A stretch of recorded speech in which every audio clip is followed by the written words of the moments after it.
Hello guys, welcome back to another video. Hope you all doing good. In this video we'll see about the ethanol blend in fuel, which is E20, which was earlier E10, which we didn't know actually, but currently it has been pushed to E20. So there is 20% ethanol in petrol, so the rest 80% is petrol, as you all know. So a lot of you guys already know why government is recently started pushing ethanol into petrol. There's a lot of geopolitics and all those stuff which is going on. So I will not cover those in this video. In this video, we'll only see about the effects of E20 petrol in your car compared to E10, which was previously used. Already we were using E10 petrol, so there is only 10% increase in ethanol blend. We'll only see the effects that it makes to your vehicle.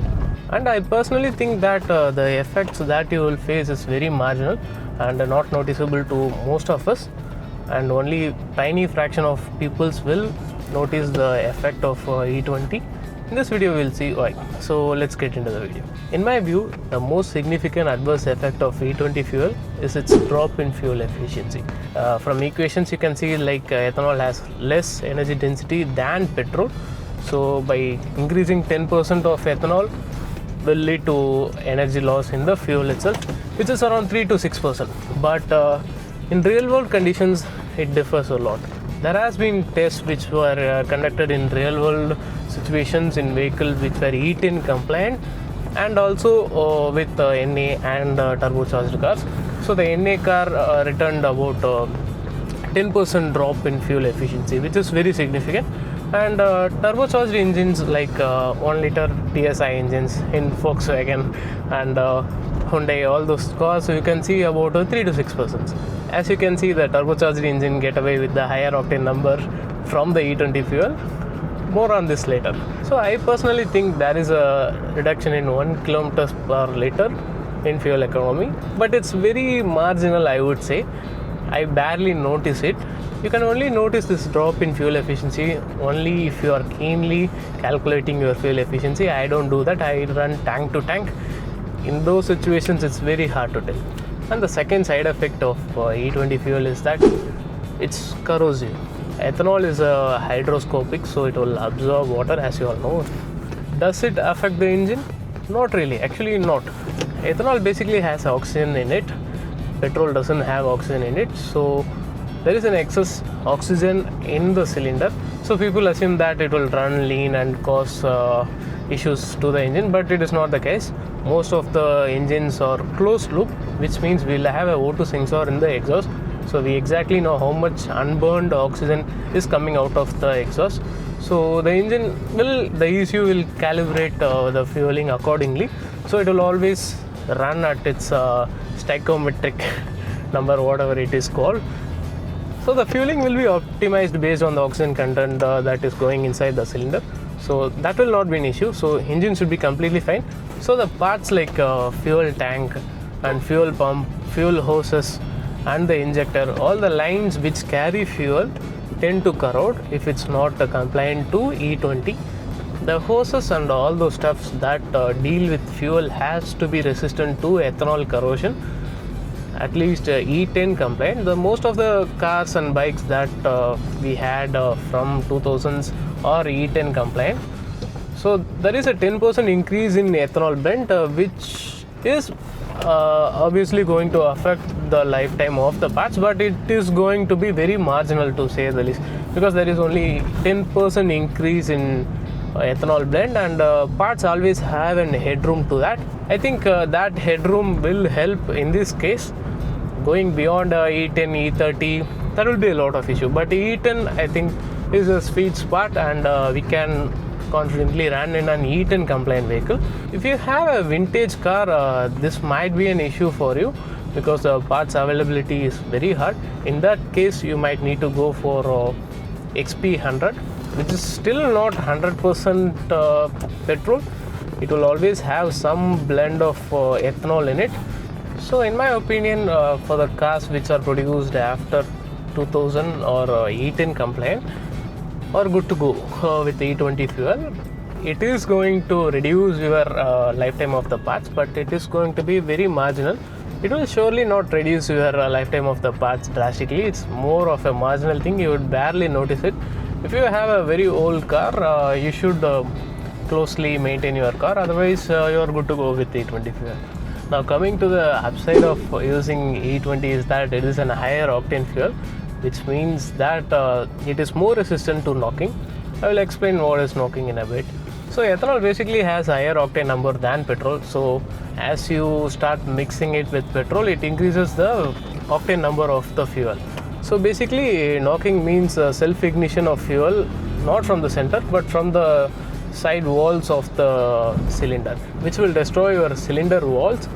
So knocking should be avoided in an engine. So manufacturers tune the vehicle in a way that it doesn't knock.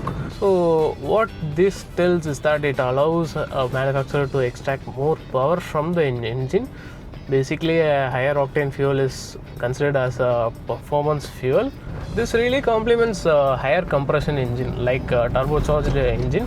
That's why you saw a very marginal reduction in fuel efficiency compared to any engine. Higher compression engines need higher octane fuels. You can already see like a performance car needs higher octane fuels. They will go for special fuels, they will not go for regular fuels. So E20 is basically a performance fuel, not really, but marginally better than E10. Ethanol also has high heat of vaporization temperature. That means that it absorbs a lot of heat from your engine, so it makes your engine run colder. So I think you can sense where it is going. Blending ethanol with petrol makes the fuel more performance centric, which means you can extract more performance from your engine, which is not all people want, but this is what happens by blending ethanol with petrol. And you should also know that in developed countries we have E85 and E100 available. E100 is not available in pumps, but E85 is usually available in the pumps. People even convert their E20 compliant car to E85 for the performance benefits of E85. They usually change fuel pumps, injectors, fuel lines and all those stuffs and run E85. By running E85 you can extract more power from the engine. Of course you have a lot of negatives by converting to an E85. E85 is very aggressive. Also blending ethanol with petrol makes the fuel more eco-friendly. It produces less carbon monoxide, less hydrocarbons and less particulate matters. So it is a cleaner fuel compared to just petrol. Of course 10% mixing won't make much significant difference, but still it makes it slightly more eco-friendly. So as you can see, from a performance standpoint it is a really good fuel. If you have an high performance engine or a high compression engine which has heating issues and you want more performance, E20 is slightly better than E10 petrol. So this is the only upside in using E20 fuel. There is a lot of downside, of course. To conclude, in my view, E20 is slightly more performance fuel than E10 fuel. But is it what people need? Of course not. The E20 fuel is more eco-friendly. It's better fuel compared to E10, but at the cost of the fuel efficiency and as well as the parts of the vehicle which are not compliant to E20. So is the trade-off worth?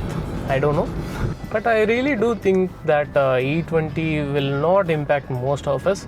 Most of us will not notice any significant change in terms of fuel efficiency as well as the parts lifetime. Only few with vehicles which are not even compliant to E20 and vintage car owners or these performance car owners might face issues. So now we are getting less fuel efficiency out of your fuel. So the government reduce the price of the petrol. Of course it cannot happen because ethanol is costlier than petrol. So adding more ethanol into petrol will not make the fuel cheaper. So going forward, if they move to E30, the price is probably going to bump. So that's my take on E20 fuel. Hope you guys find it informational. See you in the next video. Bye bye.